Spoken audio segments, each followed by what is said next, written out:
오늘도 약속하셨죠. 이번에는 진짜 끊겠다고요. 의사 선생님의 경고가 귓가에 맴돕니다. 혈압, 혈당, 그리고 뱃살.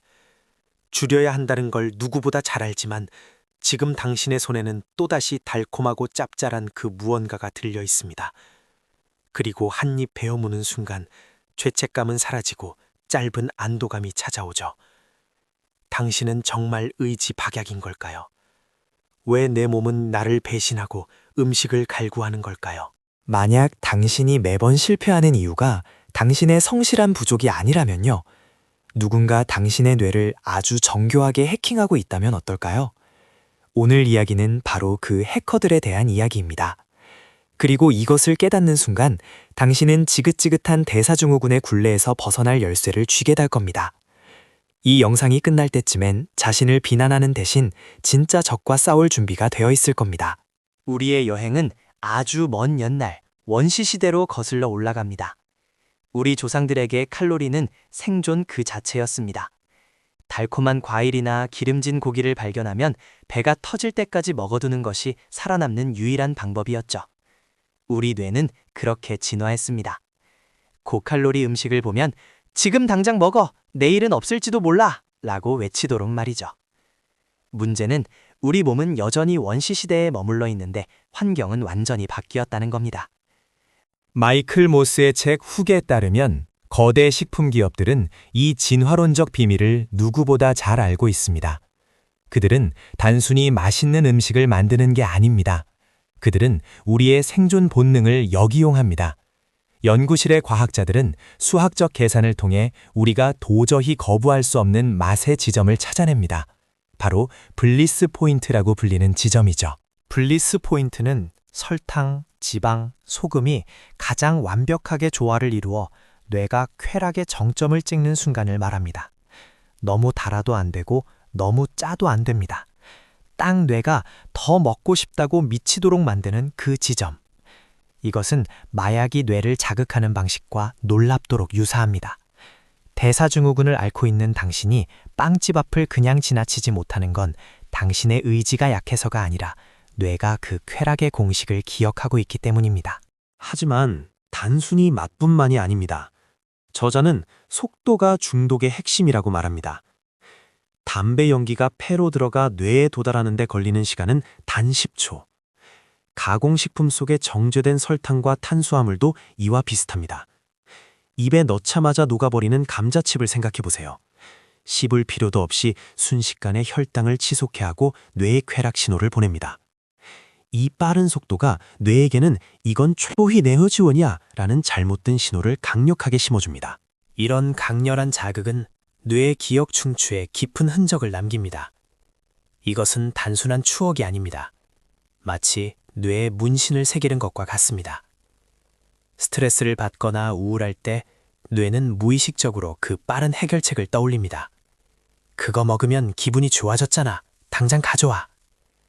대사증후군으로 몸이 아픈데도 야식을 찾는 건 당신의 이성이 아니라 이 오래된 기억이 조종간을 잡았기 때문입니다. 식품 기업의 또 다른 모기는 다양성입니다. 인간은 한 가지 맛을 계속 먹으면 질리게 되어 있습니다. 이것을 감각 특정적 포만감이라고 하는데요.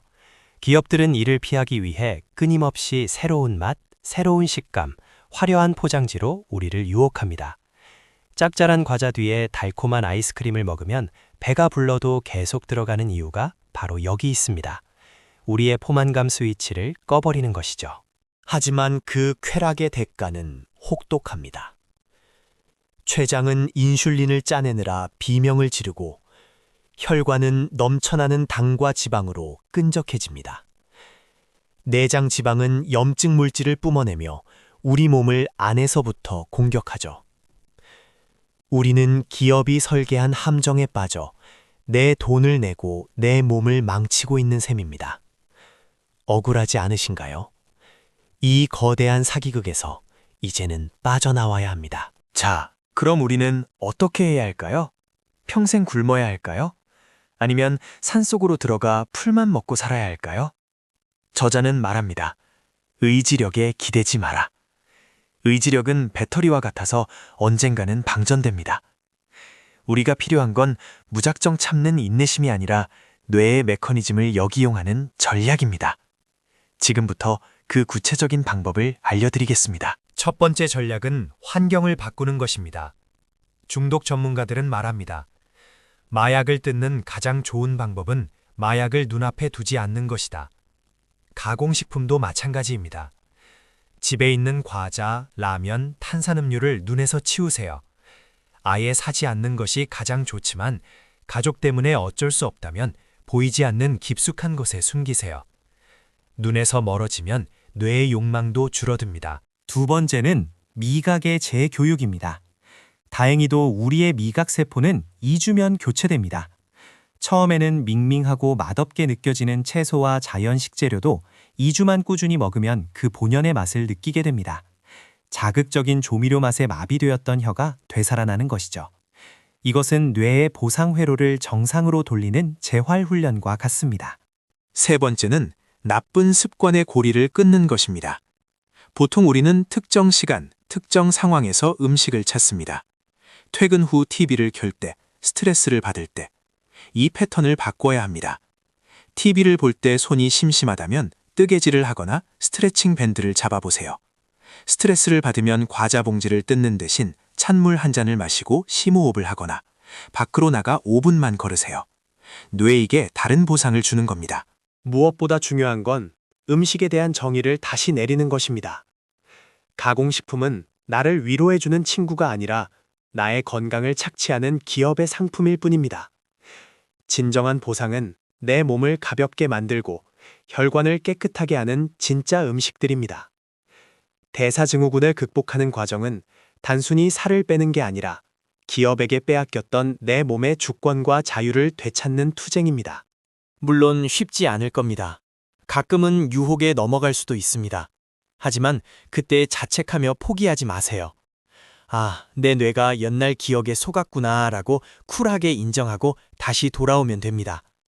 한 번의 실수가 실패를 의미하지 않습니다. 중요한 건 방향성입니다. 우리는 지금 평생 지속 가능한 건강한 삶으로 나아가고 있으니까요. 당장 오늘부터 할 수 있는 아주 작은 팁 하나를 드릴게요. 식사할 때 채소부터 먼저 드세요. 식이섬유가 먼저 들어가면 혈당이 급격히 오르는 것을 막아주고 포만감을 주어 과식을 예방합니다. 밥이나 면 같은 탄수화물은 가장 나중에 드세요. 이 순서 하나만 바꿔도 당신의 췌장은 휴식을 얻고 뇌의 폭주를 막을 수 있습니다. 혼자 싸우는 건 외롭습니다. 가족이나 친구에게 솔직하게 말하세요. 나는 지금 식품 기업의 유혹과 싸우고 있어. 내 건강을 위해 도와줘. 함께 건강한 식단을 공유하고 서로 응원해줄 사람이 있다면 이 싸움은 훨씬 수월해질 겁니다.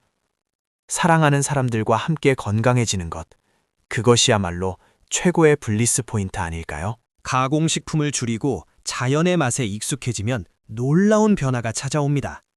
아침에 일어날 때 몸이 가볍고 머리가 맑아지며 이유 없는 피로감이 사라질 겁니다. 뱃살이 들어가고 혈압계의 숫자가 안정적으로 변할 때의 그 짜릿함. 그것은 설탕이 주는 찰나의 쾌락과는 비교도 안 되는 깊고 지속적인 행복입니다. 시간이 지나면 당신의 뇌도 바뀝니다. 예전에는 콜라를 보면 침이 고였지만 이제는 보기만 해도 너무 달아서 거부감이 들게 될 것입니다. 건강한 음식을 먹었을 때 몸이 편안해하는 것을 뇌가 학습하게 되는 것이죠. 이것이 바로 습관의 힘이고 우리가 목표로 하는 진정한 자유입니다. 물론 식습관 변화만으로 모든 대사증후군이 해결되지 않을 수도 있습니다. 개인의 건강 상태에 따라 약물 치료나 전문적인 관리가 반드시 필요할 수 있습니다. 오늘 내용이 동기부여가 되기를 바라지만 구체적인 치료 계획은 반드시 주치의 선생님과 상의하시기를 관장합니다. 정리해 보겠습니다. 대사증후군은 당신의 게으름 탓이 아닙니다. 우리는 수십만 년 된 본능을 자극하는 첨단 식품 과학의 표적이었습니다. 하지만 그 사실을 안 이상 우리는 더 이상 피해자로만 머물지 않을 것입니다. 환경을 설계하고 미각을 훈련하고 진짜 음식을 선택함으로써 우리는 주도권을 되찾을 수 있습니다. 문장 내용에 따라 감정을 살려 읽으며 괄호 안의 내용은 읽지 마세요. 마트 진열대 앞에서 혹은 배달 앱을 켜기 전에 잠시 멈추세요. 그리고 스스로에게 물어보세요. 이것은 내 몸이 원하는 것인가? 아니면 조작된 뇌의 신호인가? 그 찰나의 멈춤이 당신의 혈관을 살리고 당신의 미래를 바꿉니다. 당신은 식품 회사의 호갱이 아닙니다. 당신은 당신 몸의 주인입니다. 오늘 밤은 자신을 미워하지 마세요. 대신 샐러드 한 접시, 물 한 잔으로 고생한 내 몸을 위로해 주세요. 그렇게 하루하루 쌓인 건강한 선택들이 모여 어느새 달라진 당신의 모습을 만들어낼 겁니다. 당신의 건강한 독립을 진심으로 응원합니다. 오늘 이야기가 마음의 짐을 조금이나마 덜어드렸다면 구독과 좋아요로 함께 해주세요. 지금 바로 냉장고를 열어 가공식품 하나를 정리하는 것부터 시작해보는 건 어떨까요? 작은 실천이 기적을 만듭니다. 건강하세요.